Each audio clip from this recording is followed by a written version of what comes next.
Assalamualaikum Sobat Football United, ringan amatiran ala gue. Ada sebuah peluncuran film dokumenter di Manchester kalau tidak salah ya. Yang jelas di peluncuran tersebut oleh salah satu media besar tentu saja dihadiri oleh banyak legenda Manchester United yang memenangkan treble di tahun 99.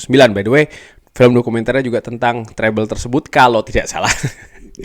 Di mana ada Teddy Sheringham, ada Andy Cole, ada Jordi Cruyff juga hadir di sana, dan banyak legenda Manchester United lainnya, termasuk juga salah satu pemain favorit gue, Gary Neville, di mana mantan kapten dari Manchester United ini juga memiliki pendapatnya terkait dengan situasi di Manchester United, terutama tentang manajer dan juga pelatih nih. Dan ini akan gue artikan dulu, nanti akan gue berikan tanggapan seperti biasa. Apa yang kita telah lihat di 10 tahun terakhir adalah para pemain ini berjuang untuk datang ke Manchester United, ke Old Trafford. Dan para manajer juga berjuang ya untuk bisa mengatur Old Trafford. Dan mereka ini adalah semua pemain bagus ketika Anda mendatangkan mereka. Mereka juga merupakan manajer yang luar biasa ketika kita mendatangkan mereka.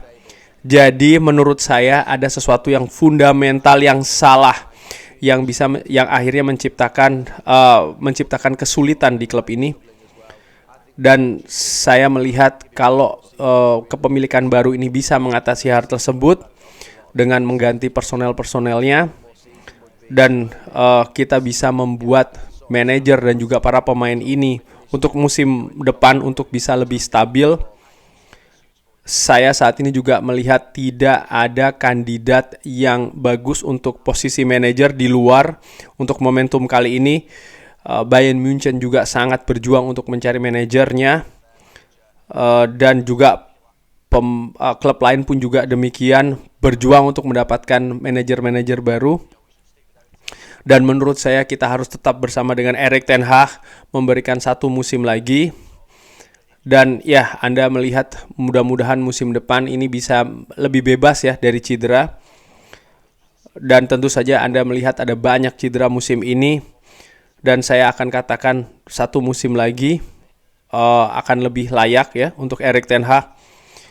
Dan ya, mudah-mudahan kita bisa melihat standar yang kita telah tunjukkan musim lalu, di mana kita memenangkan sebuah trofi. Dan kita dan kita bisa finish di 4 besar dan kita bisa mendapatkan Champions League, tiket Champions League. Itu tadi yang dikatakan oleh Gary Neville.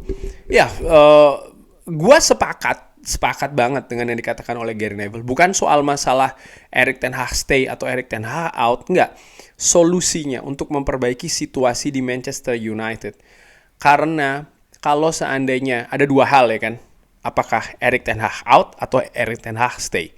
Kita mulai dulu dari Erik ten Hag out. Oke, ketika Erik ten Hag out, ini sekali lagi gue tekankan, ini bukan solusi yang paripurna, bukan solusi yang menyeluruh. Kenapa? Karena tetap harus mendatangkan penggantinya. Ya kan? Ini yang mungkin sering sekali kalau gue lihat di kolom komentar, by the way terima kasih komentarnya. Oke, pecat out. Iya, setelah pecat dan out terus apa? Kan nggak bisa ngawur, nggak bisa ngarang, nggak bisa sembarangan juga cari gantinya. Lihat, Manchester United tadi disinggung juga oleh Gary Neville. Selama 10-11 tahun belakangan ini mendatangkan manajer dengan nama besar loh. Bukan nama-nama sembarangan, nama-nama besar.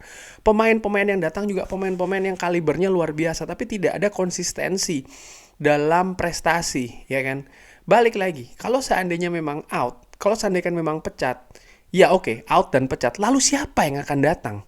Ini kan nama-nama yang ada di luaran saat ini yang dikaitkan dengan Manchester United. Siapa? Gareth Southgate, Graham Potter, Thomas Tuchel. 3 ini yang paling kuat, yang paling kencang.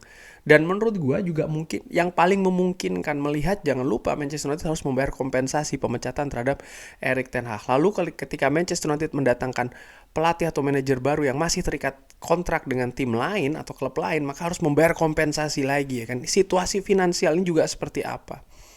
Itu juga harus diperhatikan menurut gue. Nama-nama lain mungkin seperti kayak Hansi Flick ya kan.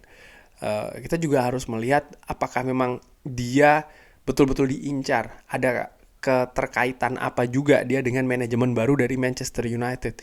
Karena ini nanti juga akan sangat menentukan ya kolaborasi dari manajemen yang baru ini dengan pelatih yang akan didatangkan, katakanlah demikian.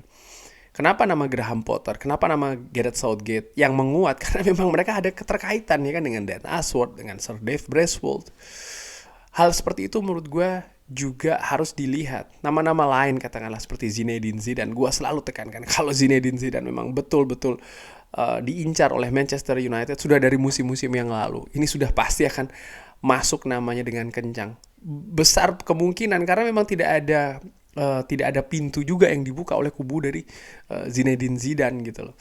Tidak banyak menurut gua nama-nama yang tersedia di luaran sana saat ini untuk Manchester United. Roberto De Zerbi jelas harus ditebus dulu dan namanya yang semakin lama juga menurun ya menurut gua dengan bagaimana prestasi dari Brighton, hasil yang diraih oleh Brighton juga menurun ya kan. Dan itu kan yang selalu dilihat gitu loh. Ketika tim lain sedang bagus, oke pelatihnya datang saja ke Manchester United. No, Gary Neville sudah mengatakan dan gue sepakat. Nama-nama sebelumnya pun juga nama-nama besar. Bahkan menurut gue secara ringan amatiran, Xabi Alonso yang sangat cemerlang gemilang luar biasa fantastis bersama dengan Bayer Leverkusen ketika datang ke Manchester United sekalipun tanpa adanya support yang dia miliki paling tidak sama dengan di Bayer Leverkusen, ya belum tentu dia juga akan berhasil. Prinsipnya, manajer atau pelatih kepala itu bukan seseorang yang memegang joystick di depan layar konsol. Itu selalu gue tekankan. Bagaimana dia juga harus mengarahkan sekaligus juga memberi kebebasan kepada para pemainnya untuk bisa mengimplementasikan di atas lapangan. Pemain-pemain ini juga pemain-pemain profesional, super profesional bahkan, dengan gaji yang tinggi, kontrak yang luar biasa ya kan. Jadi bukan pelatih itu sama seperti memainkan joystick ya, betul-betul mengarahkan, oke, sekarang waktunya umpan, kan tidak demikian gitu menurut gue. Nah, balik lagi, kalau seandainya Erik ten Hag dipecat, siapa yang menggantikan? Saat ini nama-nama yang beredar tidak cukup meyakinkan menurut gue ya. Sangat-sangat jauh dari meyakinkan. Ini situasi momentum juga tidak bagus. Di sisi lain, kalau seandainya memang Erik ten Hag dipercaya 1 musim lagi, konsekuensinya ya manajemen Manchester United harus memberikan support yang musim ini tidak didapat. Nomor 1 jelas cedera. Bagaimana tim manajemen ini bisa memastikan ya badai cedera ini tidak terulang lagi musim depan. Ada banyak komentar dari Erik ten Hag, dia dalam tanda kutip mengatakan ini ketidakberuntungan. Tapi menurut gue nih bukan ketidakberuntungan ya, ini sesuatu yang jelas merupakan permasalahan besar karena siapapun pelatihnya, siapapun manajernya, kalau menghadapi badai atau bahkan menurut gue ini sudah merupakan tsunami cedera ya pasti akan kesulitan. Ada beberapa yang mengatakan ini mungkin karena metode latihan dari Erik ten Hag yang terlalu keras, mungkin pemain terlalu banyak lari dan lain-lain. Ya menurut gue ya inilah dibutuhkan jalan tengah di sana.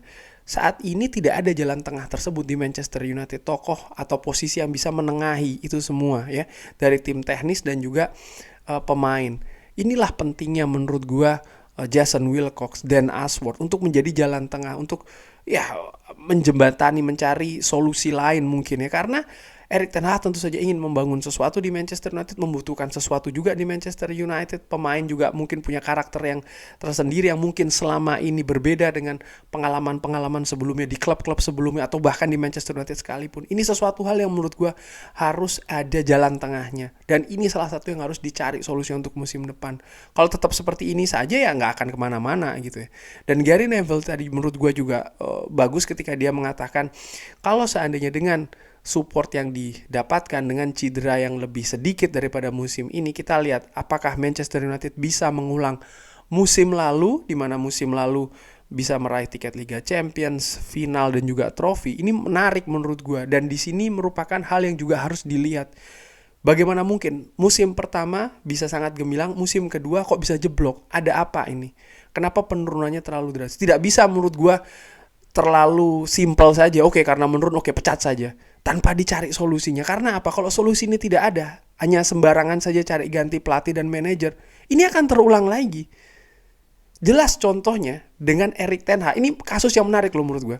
Jangan nanti gue begini loh, pengacara whatever, terserah lah. Gue hanya ingin melihat dari perspektif berbeda ya. Begini, dari Erik ten Hag, kita lihat Erik ten Hag di musim pertama dia bisa sukses banget, musim kedua bisa jeblok banget. Ini ada apa?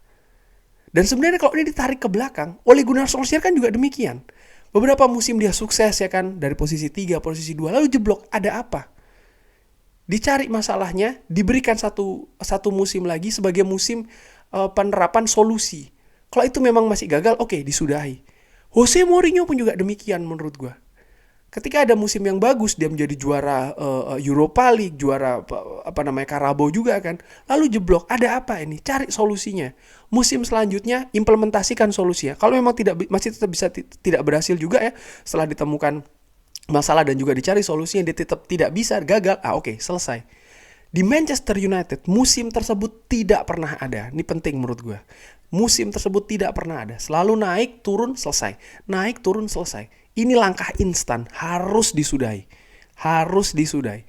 Yang gue inginkan, langsung aja di Manchester United. Bukannya gue pro Erik ten Hag atau seperti apa. Sobat Football United, gue ingatkan lagi ya. Dari awal gue, bagi Sobat Football United yang mengikuti channel ini, tahu ya referensi gue sebenarnya siapa. Tapi ketika itu tidak terjadi, oke, siapapun manajernya, komitmen gue selalu 110%. Sampai dengan tahap akhirnya.